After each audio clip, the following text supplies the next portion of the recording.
Hello friends, आज हम बात करेंगे समय यात्रा यानी टाइम ट्रैवल के बारे में। अगर कोई आपसे कहे क्या आप भूतकाल या भविष्य काल में यात्रा कर सकते हैं, अगर यात्रा कर सकते हैं तो क्या है उसकी थियरी और कैसे संभव होगा, ये सब जानेंगे इस वीडियो में।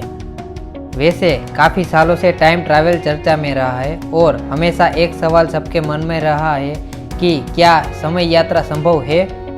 एक तरफ से देखा जाए तो हम सब समय में ही यात्रा करते हैं। हम सब भूतकाल से वर्तमान में और वर्तमान से भविष्य में जाते हैं, लेकिन वो तो समय की गति से हो रहा है। पर आज हम बात करेंगे उस समय यात्रा के बारे में जो हमें सीधा भविष्य में ले जाएगा। सदी के महान वैज्ञानिक स्टीफन हॉकिंग ने बताया है कि दुनिया में सभी चीज़ें, चाहे कोई इंसान हो, कोई प्राणी हो या बहुत बड़ा पहाड़ हो, पूरी सृष्टि का निर्माण 3 डायमेंशन में ही बसा है, लंबाई, चौड़ाई और ऊंचाई। लेकिन चौथा डायमेंशन भी है और वो है समय। जी हाँ फ्रेंड्स, लंबाई, चौड़ाई और ऊंचाई को जैसे मापा जाता है वैसे समय को भी मापा जाता है। जैसे कि कोई इंसान 80 से 100 साल तक जीवित रहता है, कोई पहाड़ हजारों सालों से है, तो ये पूरा ब्रह्मांड करोड़ों सालों से है। समय की यात्रा का मतलब है इस 4th डायमेंशन में यात्रा करना।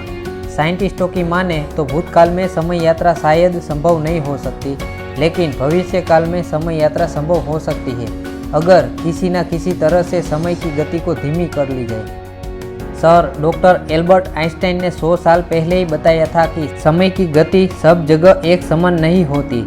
कहीं जगह पर समय की गति तेज हो जाती है और कहीं जगह पर समय की गति धीमी हो जाती है, जैसे कि अंतरिक्ष में।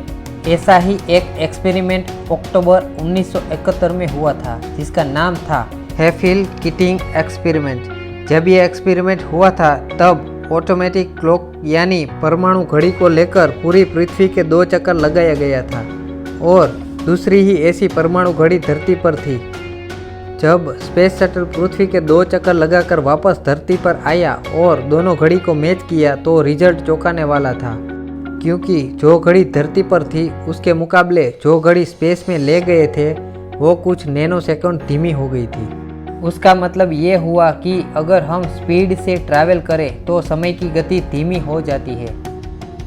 और ये एक्सपेरिमेंट में जो घड़ी इस्तेमाल हुई थी वो दुनिया की सबसे एक्यूरेट घड़ी थी, जिसमें 1 सेकंड का करोड़वां हिस्सा भी मापा जा सकता है।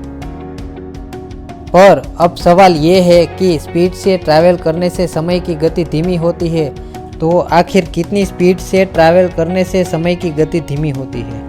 तो इसके लिए सर डॉक्टर एल्बर्ट आइंस्टाइन ने बताया है कि अगर हम लाइटनिंग स्पीड यानी प्रकाश की गति से ट्रैवल करें तो समय की गति काफ़ी धीमी हो सकती है। लेकिन ये प्रैक्टिकली पॉसिबल नहीं है, क्योंकि प्रकाश की गति पृथ्वी की सबसे तेज गति है, जो होती है 3 लाख किलोमीटर प्रति सेकंड। इसके लिए कई साइंटिस्टों ने बताया है कि अगर हम प्रकाश की गति से 1 साल तक अंतरिक्ष में चक्कर लगाकर वापस पृथ्वी पर आएंगे तो पृथ्वी पर 100 साल बीत चुका होगा। लेकिन उसमें सफ़र करने वाले को बिल्कुल ऐसा ही लगेगा कि उसने 1 साल ही अंतरिक्ष में चक्कर लगाया है और उसकी उम्र भी 1 ही साल बीती होगी। देखा जाए तो ये प्रैक्टिकली पॉसिबल नहीं है, क्योंकि इतनी स्पीड से हम ट्रैवल नहीं कर सकते। इसीलिए ये बात थियरिकली यानी मैथमेटिकली संभव है, पर वास्तव में संभव नहीं है। आज का वीडियो में बस इतना ही। अगर वीडियो पसंद आया तो वीडियो को लाइक करो, शेयर करो और चैनल को सब्सक्राइब करो।